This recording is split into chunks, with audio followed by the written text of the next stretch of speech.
Hello everyone, thank you for joining today. And I'm Dimitra Preperidou, and I represent Praxis, which is an SME located in Thessaloniki. We are responsible for the communication of agROBOFOOD, and we're here together with Dragana Petkovic, who is leading the open calls, and she is going to present to us the last open call for innovation experiments for agROBOFOOD.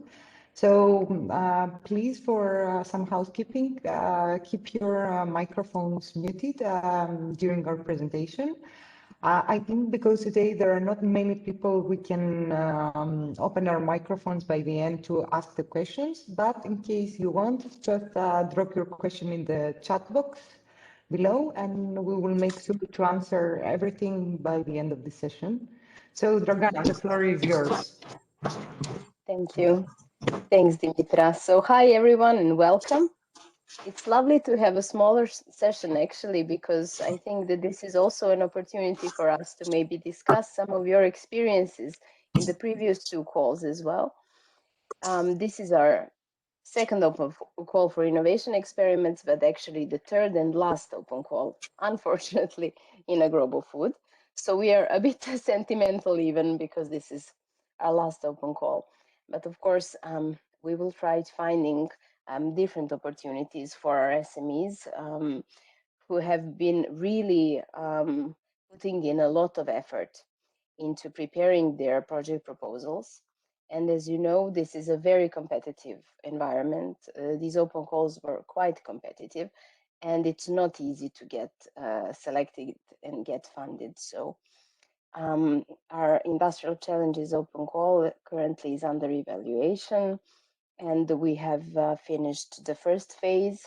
So we've shortlisted 20 projects, and now during the next week, they are going through the second phase, the interviews. So our plan is to have the final rank list and the final selected projects until the end of this month. In terms of this open call and our vision, I believe that you already know because you are part of our network, especially as digital innovation hubs and regional clusters. You are very important to us within the open calls because you are the ones who directly communicate to our SMEs. You are the ones who actually track and map what is going on in your regions. And you help us a lot in promoting these open calls and attracting interesting robotic solutions for them. So we are thankful to you for this. As you know, the vision of agROBOFOOD is to establish and expand this pan-European network of digital innovation hubs. And the goal is to stimulate the implementation of high-tech robotic concepts for the agri-food sector. And of course, our goal with each innovation experiment and industrial challenge that we select is to demonstrate the applicability under practical circumstances. So we are looking for projects who have a reasonably high TRL level to start with and who can actually use the 17 months that they have to implement the project, to reach their market, to demonstrate what they are doing, and to actually attract more users and more clients for these solutions.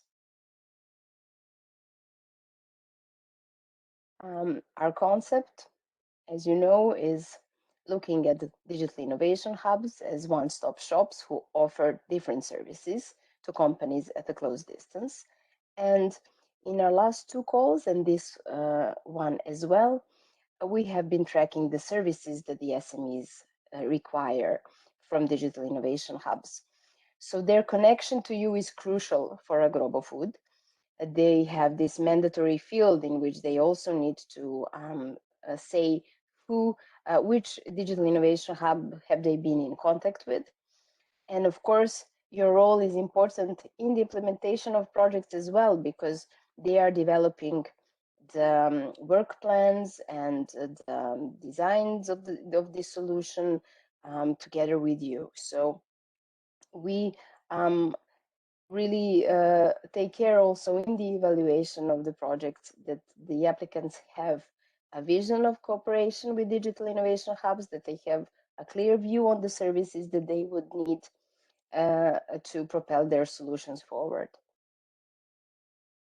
We are looking, of course, to fund experiments that are highly innovative and cross-border and cross-sectoral as well. So the goal of agROBOFOOD, of course, is to expand the usage of robotic solutions all over Europe. So projects that have a component that is cross-border in terms of different partners in the consortium from different countries taking part, and of course cross-sectoral, they will be scored higher.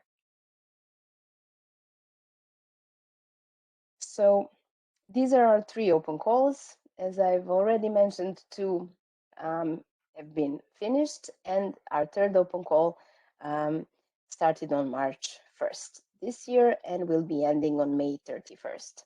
So the applicants still have a lot of time to prepare their proposals, to gather the consortium, and to actually apply. This is our the final deadline, May 31st.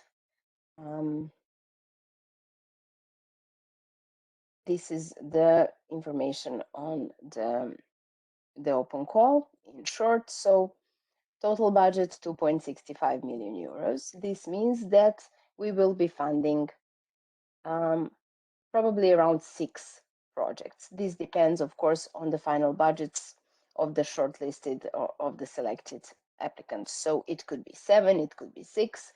Our first open call for innovation experiments funded 6 projects. So 300 to 500,000 euros is the budget. Each consortium should consist of 2 to 5 members. What is important that each consortium needs to have at least 1 technology provider and at least 1 end user. And here you can see that the budget per partner is from 50 to 300K. So this is our timeline. Our open call was open. It began on March 1st. And it will end on May 31st. And then we go into the evaluation. We have 2 evaluation phases, and they will be happening all throughout June and July. And then in August, we start signing the contracts, and the experiments begin in September. So from September, the experiments have 17 months to finish their implementation, and they end in February next year. So here we have once more an overview of who is eligible. So we have consortia, 2 to 5 partners, end user and technology provider needs to be present in the consortium. We're looking, of course, for solutions that are based on robotic technology that addresses a problem in the agri-food sector. And they need to have a contact with the regional digital innovation hub. So the experiments that we will be funding within this open call, of course, need to show technical excellence. The business model part of the project a proposal template is also carrying a high number of points. The sustainability impact also needs to be proved.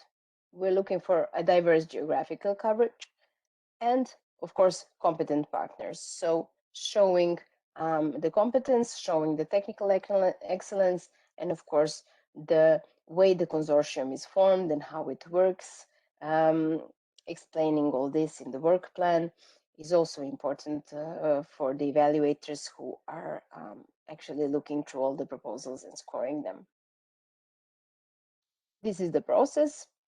So now I would like to perhaps ask you who are present here and who are coming from digital innovation hubs as well, if perhaps already some of the interested applicants have approached you, if you've had any questions related to this open call, and what's your feeling actually about this. What is the interest so far? Because we've had let's say 15 days since the open call was launched. So maybe you have some ideas and some feedback to share for us. So I would open the floor if someone would like to comment or add something or ask something, of course. You can maybe raise your hand, or how does it work in the WebEx? Just use the microphone directly, Yes, or you can just. there is a hand as well. Eugenia has raised the hand. Thank Okay. you. Hello, thank you so much. I represent Vitagrora and we are a DIH based in France. I just have a question. Is it mandatory that the partners are from different countries, or can they be from the same? No. Yes, this is not a mandatory thing, but there is.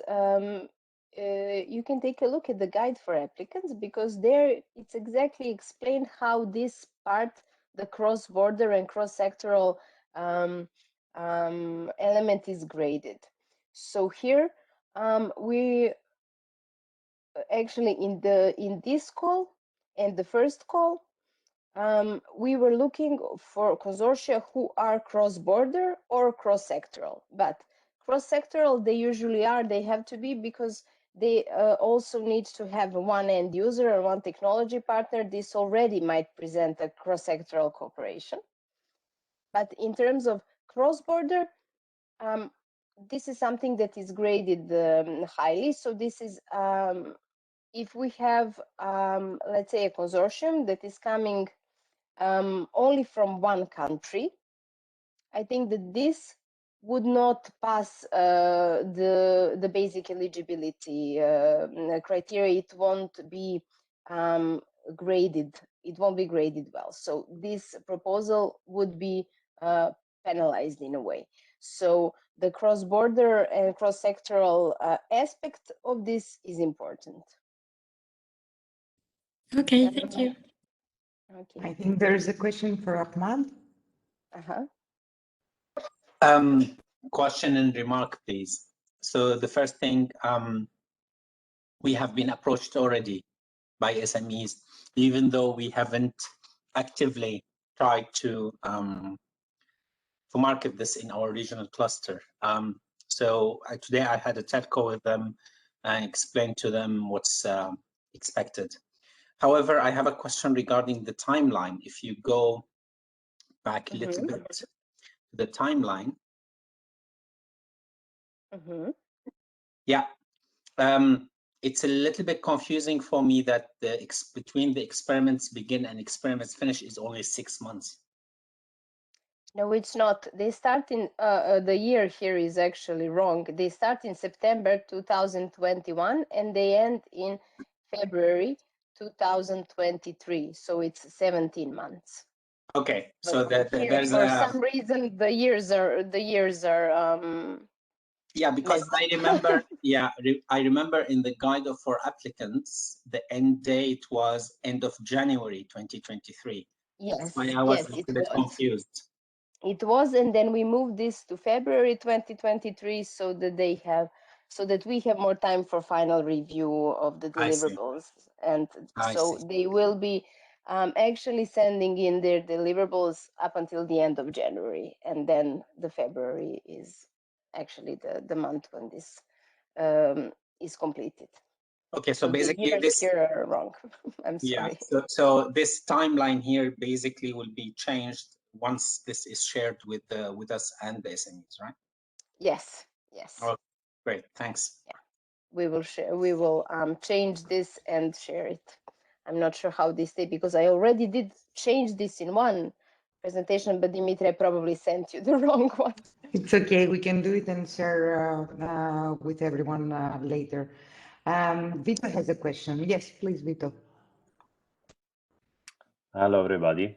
I will confirm that I was contacted already, especially by people that were already submitted in the previous call, in the previous 2 calls. So I'm sure there will be also others coming soon.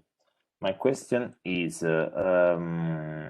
Is there already some feedback from Digital Innovation Hub supporting projects selected for the first innovation experiments?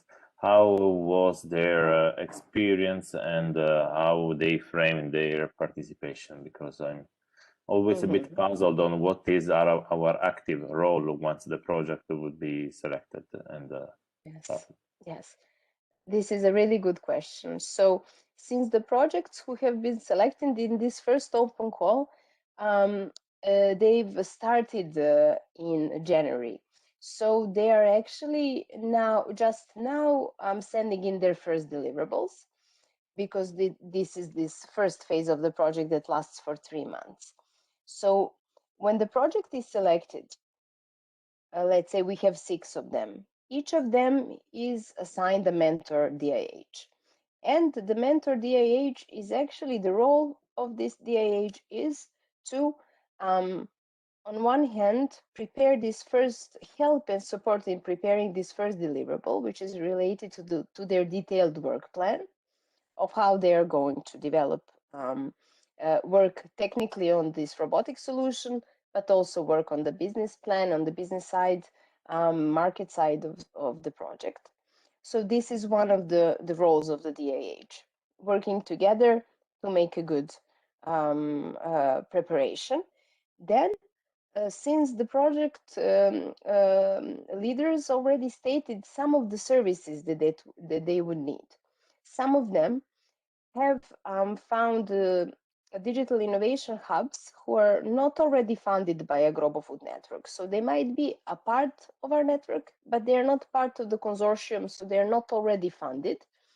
If this is the case, then this digital innovation hub could also be subcontracted for some of their services, not for planning and project management, because this doesn't fall in as a category that is eligible for subcontracting, but for some other services, the DIHs can be subcontracted.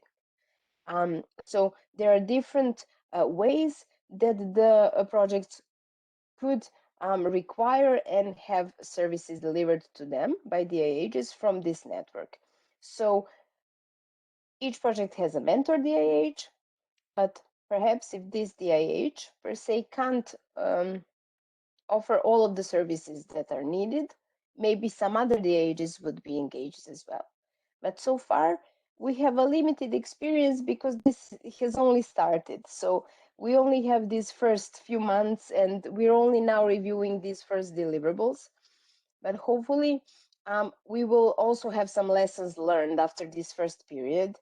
And we will gather more information from the DIHs who are mentors now on how this should be working, because it's important for industrial challenges as well, and this call too that is now launched. So this is a really good question, and we will be gathering feedback and looking at the role of the DIH within these experiments.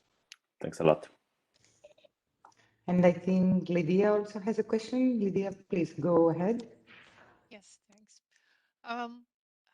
My question is more like, I'm now involved with one of the projects from the previous call, so open call 1. And I got involved when the project was already granted. Is that the idea, or do you want these proposals already to contact the DHA before? Because I noticed that I already had some services described, but it was more a random guess for them because they had not really an idea how it would work in reality. Do you have some idea there how it should or could work? Yes. Well, ideally, they would all be in communication with the Digital Innovation Hub, and not only sending an email, we would like to apply to agROBOFOOD open call, and we contacted you about this, and then they put this into the proposal. Ideally, not that, but ideally, it would be a communication that already exists. And this is how it's envisioned. Of course, it doesn't always happen like this. Sometimes it happens so that an applicant has a very clear idea on what they want to do, that they don't really perhaps even perceive the digital innovation hubs as a place for them where they can get some services. and then they just contact a Digital Innovation Hub because this is mandatory within the call. This happens as well. But this is why we have put this as mandatory, because we would like to raise awareness within agROBOFOOD about the ecosystem of Digital Innovation Hubs and what they can offer. So this is a way, a mechanism, let's say, for creating these connections and actually broadening this network somehow. Also, when the project gets funded, the mentor DIH is actually assigned to them according, of course, to what they've described as what they need, according to the contacts that they have already made. And it might happen, as it did for you, that you actually get involved when the project is already granted and you didn't have much contact before. But from my point of view, I think that the other way around would, of course, be better. But it depends much on the applicants themselves. Yeah, I agree with you. I think it's good to already discuss these services while they're writing the proposal. But do we have somehow a connection that they know that they can approach a DIH, or how does it work? Because I can imagine if you are writing a proposal, wanting to submit it, you see you need to have some services, you think, oh yeah, great, I need these and these services, but there's not a point within this procedure where you have to contact a DIH, that you do not do it because you just don't know at that point who to contact. Is there something in the procedure where Yes, they know who yes, to contact? yes. So in the guide for applicants, they actually have a list of our regional cluster leaders. So they are invited to contact the regional cluster leaders if they don't already have a connection with the Digital Innovation Hub. Also, on our website, we have all the Digital Innovation Hubs present there. So they can also take a look and see the overview of Digital Innovation Hubs. And in the project proposal, and also in the guide for applicants, in multiple places, it is mentioned that this connection is important, that this contact is mandatory. So the services, they actually have quite a lot of room to write about what they need, and they have like this table with check boxes to actually check what they think they need. And there is also a place to describe the way that they plan to engage with the agROBOFOOD network and digital innovation hubs. So all through the documents, they are pointed towards digital innovation hubs. Oh, okay, that's good. I didn't know that. Perfect. Thanks.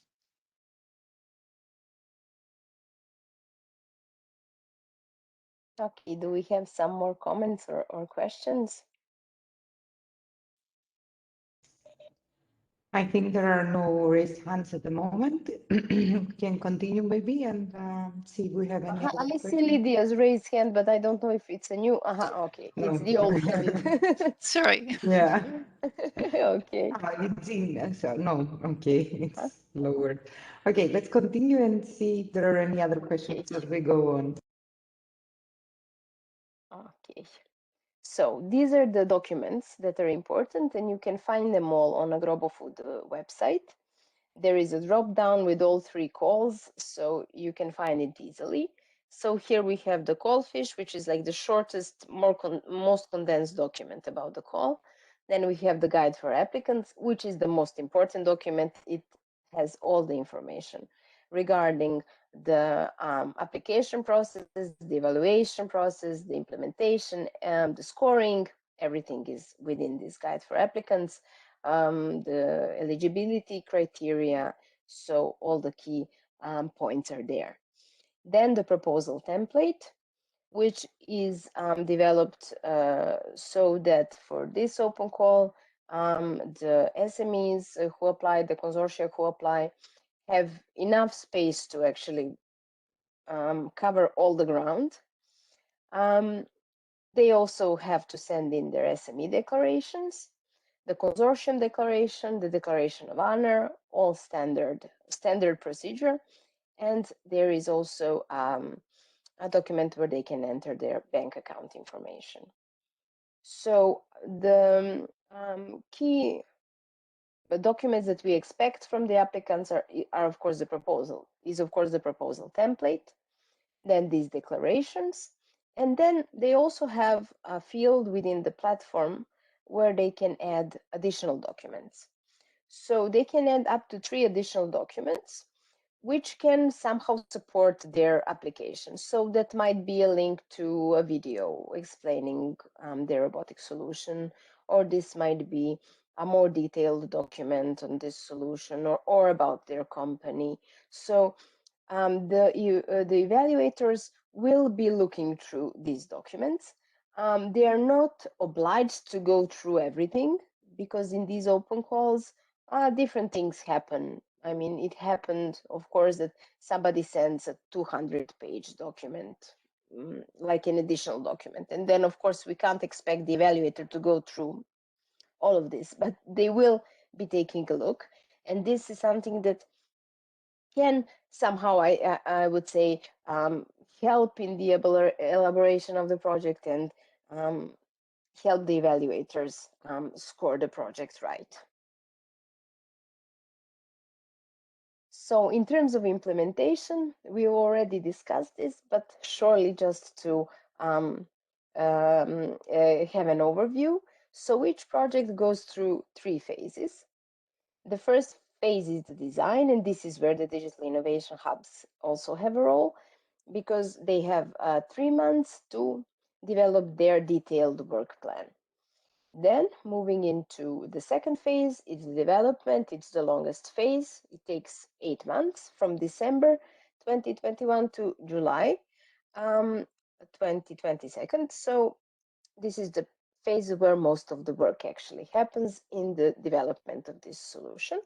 And then we go into the third phase, which is the market phase, where there is 6 months, and projects can actually look at how are they going to go to market, take part in some conferences or fairs, make contact with investors, make some first sales, or even raise the sales that they perhaps already had. And also, this is how the funding is released. So after each phase, a percentage of funding is released. 30% after the first, 40% after the second, and then 30 last percent after the third. I believe that you know that this is lump sum funding, so it is very simplified. This is a significant amount of money that the projects are receiving, and they are receiving it in a simplified manner, so a procedure in which they, of course, need to follow the rules that are set out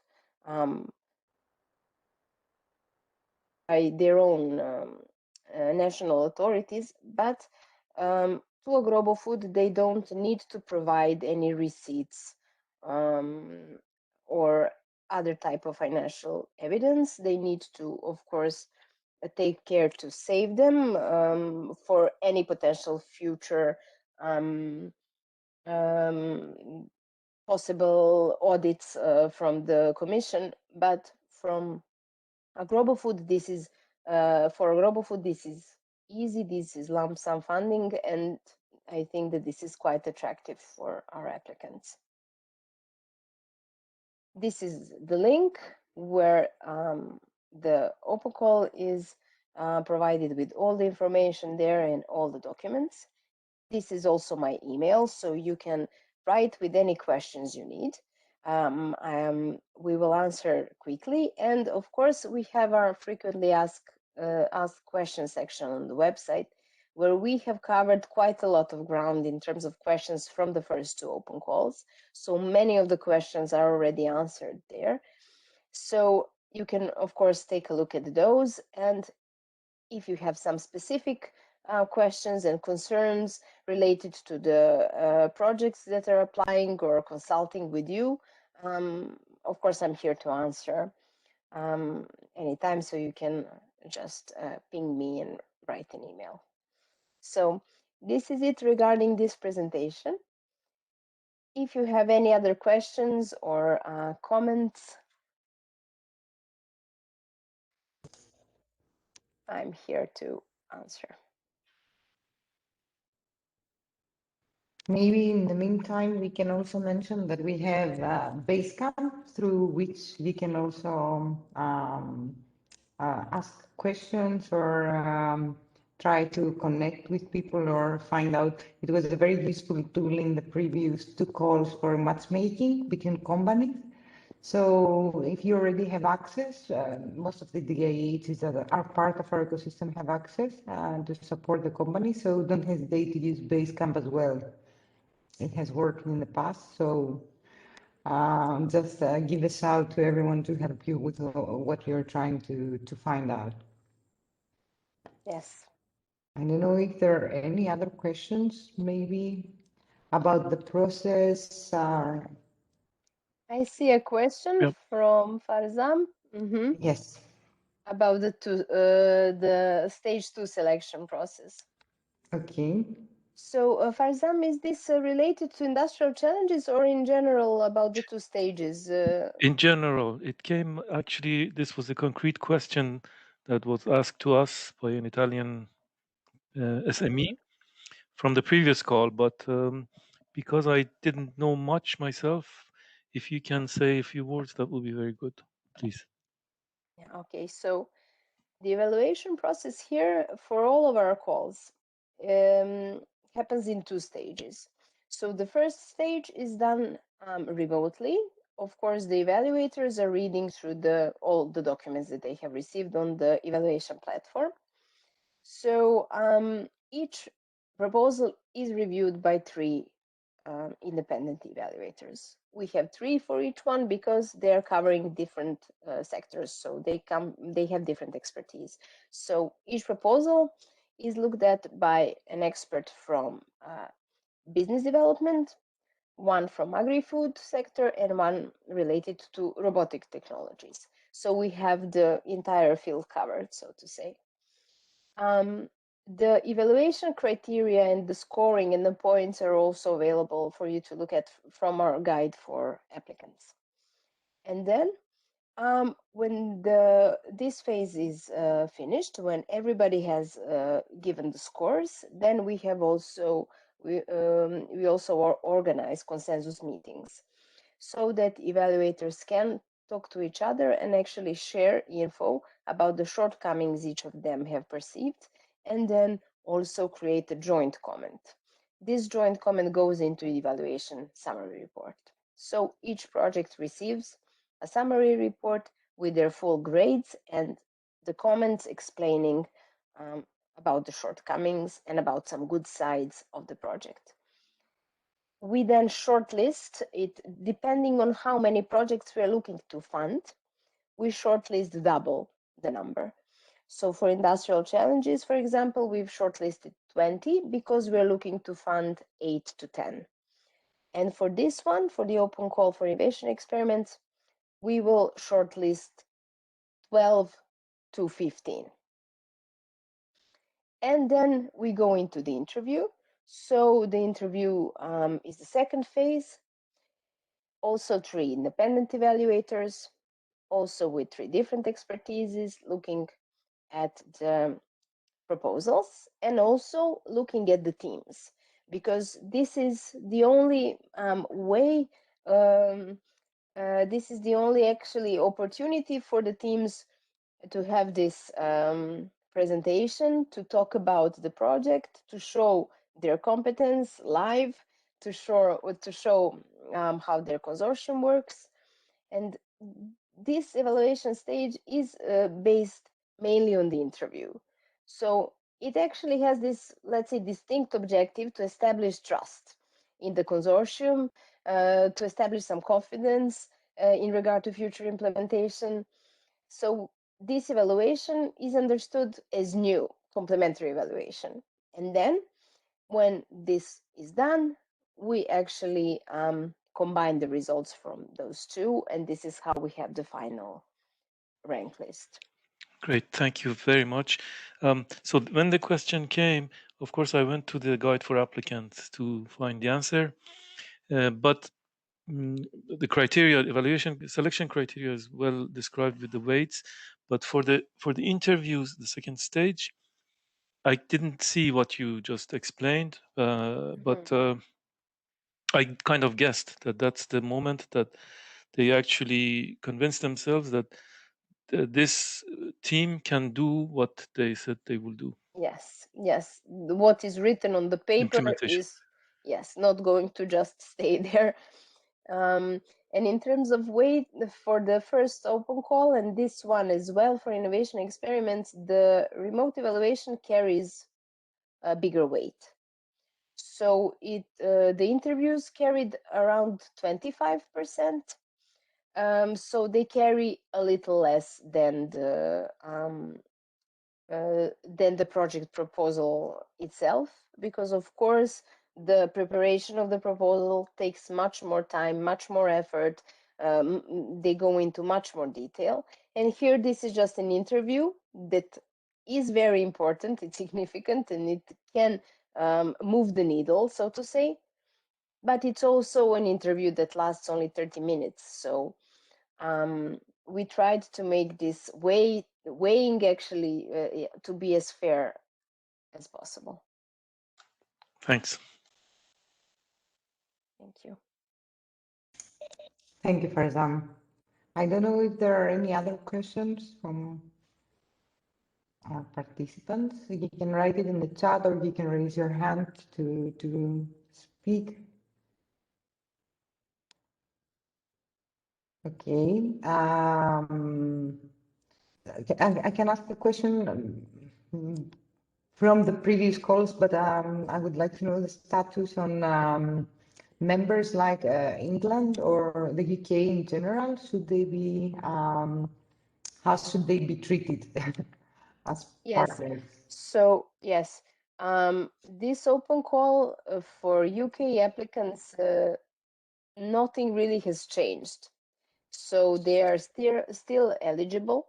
So there is no problem with this, because the UK is still, even though the Brexit withdrawal agreement has changed things, but UK participation in Horizon 2020, there is no change. So under this deal, the UK continues to contribute to the framework program funding.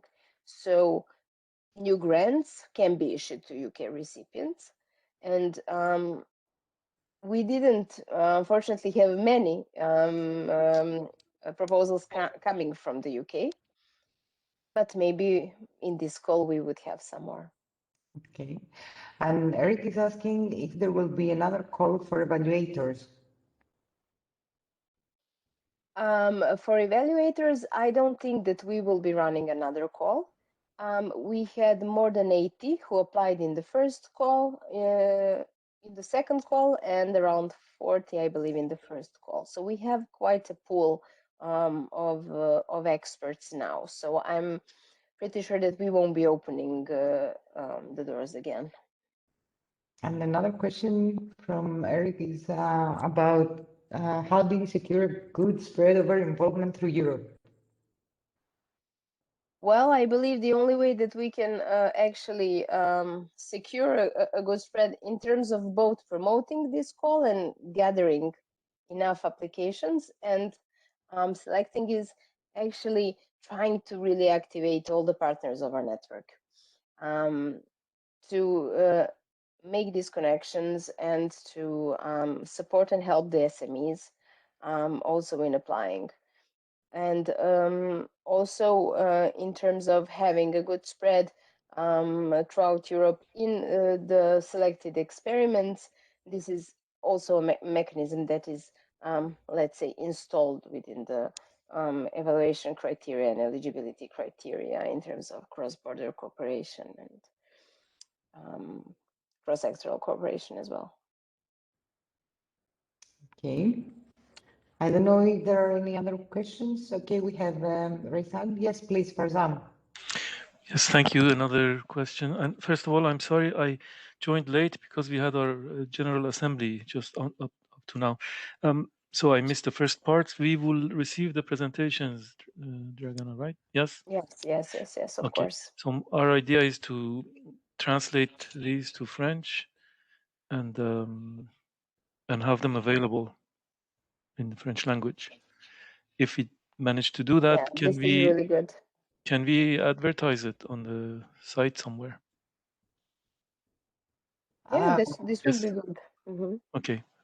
The French version of the same webinar, of course, without the questions.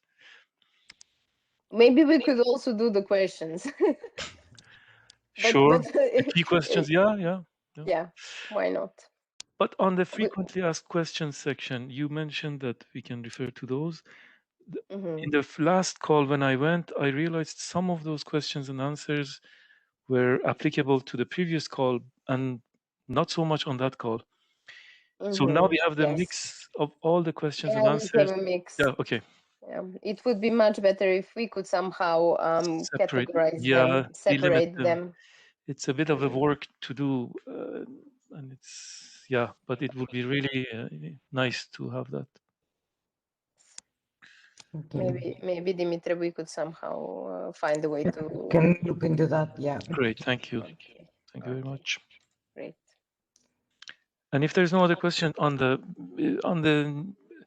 geometry of the consortium, the end users, the technology providers, and the actual core of the robotic technology that is being proposed, do we know which of these three is more determining? Which case is more decisive? Is it the case of the end user that should be more realistic and real, the technology, or the availability of the system? Well, since it's hard to say because they need to have an end user and they need to have a technology provider, but through different criteria, of course, this is scored in a way that yes, you need to have. There is an entire part in the proposal template and also in the guide for applicants that the applicants need to show the way that they're going to be testing the solution. So the case of the end user also needs to be convincing. But of course, I mean, from my point of view, the things, of course, in implementation and testing and demonstration, things change, and they find out, of course, maybe some different aspects and ways to scale their business and to scale the usage of the solution. So I think this is why the end user is mandatory in the sector, because without this end user, you can't really have this information, this feedback from the market, which is very important.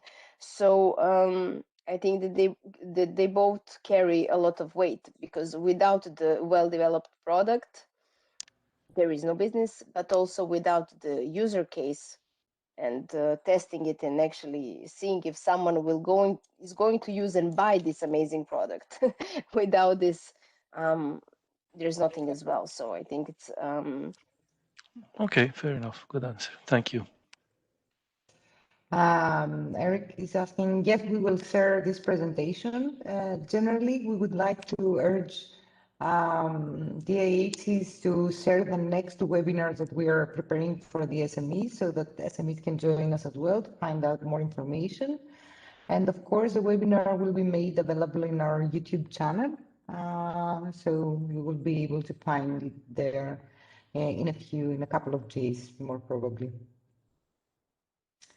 So I don't know if there are any other questions, maybe from someone. Maybe one question from my side about TRL that is expected. That is also a question that we have seen. Yes, this is often a question. So we're looking for solutions that have a starting TRL level from, well, ideally 6 and above, with, of course, 5 is also okay, but ideally 6 and above. And of course, the solutions should be looking at their target tier level being 8 or 9, depending, of course, on where they start. Okay, perfect. Thank you. I don't know if there are any other questions, maybe from... No, I don't see any questions. Okay, just to inform... yes, Paolo, please. Yes, good afternoon. I would like to know more about a sort of letter of commitment from the regional leader or the DIH. Is it something that has to be written, and how rich in details should the DIH contribution be in the proposal? Yes, so we are actually not looking for a letter of intent from the DIH. This is something that is left up to the applicant to make this connection and to actually share with us in the proposal template the details, so who they have been in contact with. And then they have the parts where they need to elaborate on the services that they would need or request from the DIH. So the involvement of DIH in this proposal should not be extensive. This is something where you can, of course, help them with in capacity that you feel it's okay in let's say a consulting manner, but not, of course, writing everything for them. I mean, if this is not part of the agreement between you. So this is how we see the level of engagement in terms of the project proposal stage. Okay, thanks. Thank you. Farzam is asking if technical providers cannot be DIHs already in the network. If the technical provider, yes. So when we say that each consortium needs to have a technical provider, this technical provider needs to be an SME, and of course DIHs who are already funded within agROBOFOOD network or funded through any of the other open calls that we had are not eligible to apply. So in theory, a DIH who is an SME and who is not already funded by agROBOFOOD could be a technology provider. So not all consortium members should be SMEs or have the... No, it needs to be an SME. It needs to be an SME. Yes. So the services from the DIH should be maybe with subcontracting or something like that. Yes. Yeah. Or even They if can it's be. free of charge, for example, to the... Yes, if it's within the network. If it's free of charge, can it be considered as a technology which is being provided to the... Can the consortium claim that we have a technology that comes from a DIH free of That charge? comes for free of charge? No, I don't. No. I mean, I'm looking at it this way because, I mean, there are so many specific situations or scenarios where this could happen. So let's say in general, when we talk about this, we look at the technology provider as an SME who is developing this robotic solution. Okay. But of course, we've seen it in different proposals. Yeah, someone uses some sort of technology and then develops a software solution related to it. So I can also imagine a scenario like this. But I don't think that a technology provider giving the technology for free and also being like the key consortium member or the leading partner, that this It cannot be real. that this is real. Yes. Just to answer you, Farzan, basically, the DIH provides technical service to the SME. that is the technology provider. So basically, the technology or the prototype should be owned by the SME itself. And maybe you can support them with other types of technologies, maybe sensors or something like this on top of what they have. And this is considered a technology service that might be provided for free to the SME. Good enough. Yeah. Okay. Yes. Thank you. Thank you. Thank you, Ahmad. I don't know if Paula has another question or if the raised hand is from the previous question. No, sorry, it was from the previous question. No, Thanks. no problem. Okay, and I think Ahmad has answered. So let's see if there are any other questions or no. Okay. Just to remind you and to ask you to disseminate to your SMEs, to the SMEs from your ecosystem, that there are 2 upcoming webinars, one on the 31st, the first one is on the 31st of March, and we are going to discuss with the SMEs about the project. So please do communicate that to them and ask them to join if possible, and we will try to answer as many questions as possible to support you as well in what you're doing. For the second one, for the first SME webinar, until now, there are like 50 companies, 50 SMEs that have subscribed. The second one, because it's somewhere in April, mid-April, we don't have many participants yet, but it's something that we are going to gradually communicate to the wider network. Okay, perfect. Thank you, Farzam. So, I don't know, Dragana, if you want to say something, a last thing, or Yeah, a few I last would words? just like to say thank you to everyone, and this was an enjoyable session, and thank you for the great questions. So hopefully we will keep in touch, and of course, write if you need anything from us. We are here to support you. Perfect. Thank you, everyone, for joining. We hope that you found our presentation useful, and of course, you can contact us at any time with any question to support you. So have a lovely afternoon. Thank you, everyone. Thank you very much. Goodbye. Yes. Thank you all. Bye-bye. Bye-bye.